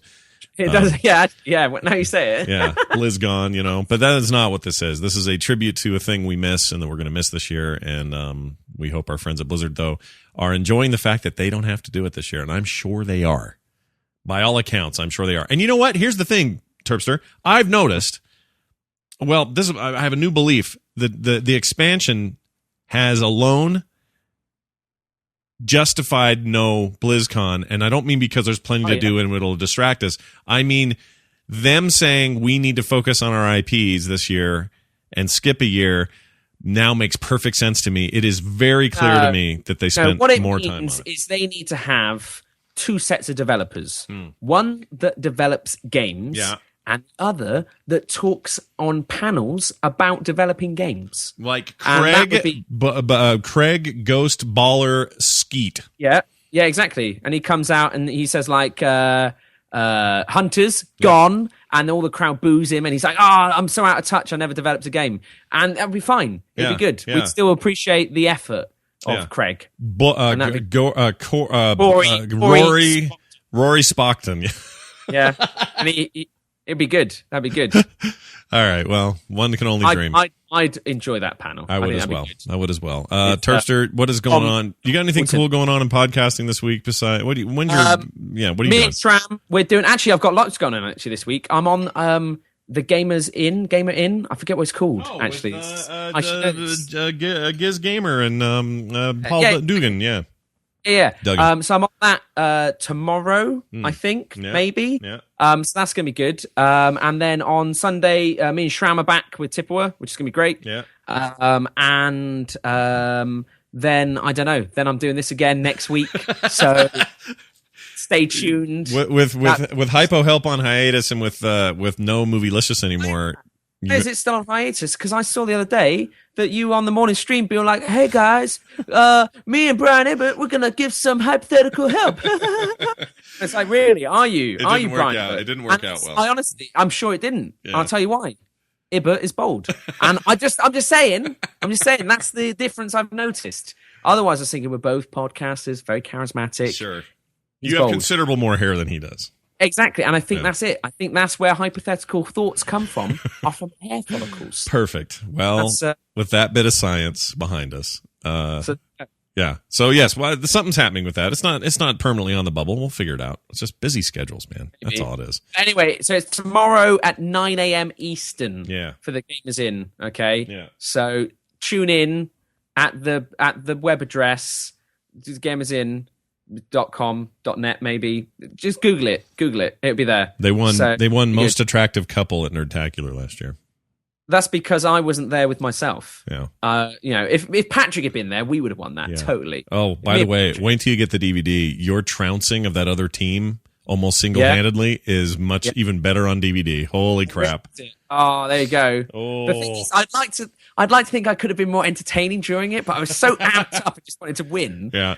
It was Randy's naming of Undefeated. Yeah. That just it rubbed me up the wrong way, Scott. It did me as well, and our team. The only person to ever win twice. I'm actually the only undefeated person. That's true. At the Battle of the Stars. Yeah. And the nice thing about it is I'm incredibly humble. Right. That just makes me even more awesome. Your humility is really touching, honestly. It's impressive. Breathtaking, actually. All right, well, then there's all that. Hey, I want to thank MatthewOxley.com for the musical theme that we're now using, and we freaking love it. Well, actually, we have for a long time from him, but this new Miss one is great, and I love it. TheInstance@gmail.com is our email address. You can call us on the WOW line, 206-2023-WOW. That's 206-202-3969. Call us and leave us a message. If it's 30 seconds or so, we may play it on the show. Forums, show notes, archives, and more can be found at theinstance.net on Twitter. You can find us at Instance Show, Scott Johnson, Willie Dills, and _T. Oh! Make sure for Dills, sure if you could all tweet him this week and just say, I hope the rash clears up. Yeah. If you could just all send him that would be brilliant. I would really appreciate that. So just Willie Dills, and I hope the rash clears up. Yeah, and do that right away. And also, the hashtag needs to be genital herpes. Genital herpes. Yeah. Or maybe gentle herpes. I like that. Gentle That'd be herpes? nicer. Gentle herpes. They're kind of softer. But yeah. Oh, gentle herpes. So do that. That'd be really funny, actually. Let's socially engineer this a little bit and give Dills a hard time. Also, if you play the new Worms Revolution game, I'm happy to announce this launch week of that game that both Terpster and I have names in that game. Check them out. Yeah, look for Gerp and the T in there. You can actually rename your worms, which I realized as well. But ours are in there by default. Yeah. So have that at you. It's a cool game. I'm playing it. It's great. So much fun. I'm digging it. It's perfect evolution of Worms. I completely agree. This nice new 3D engine is fantastic, and they've kept the core gameplay from the old games, and it's real good. So look for us in there.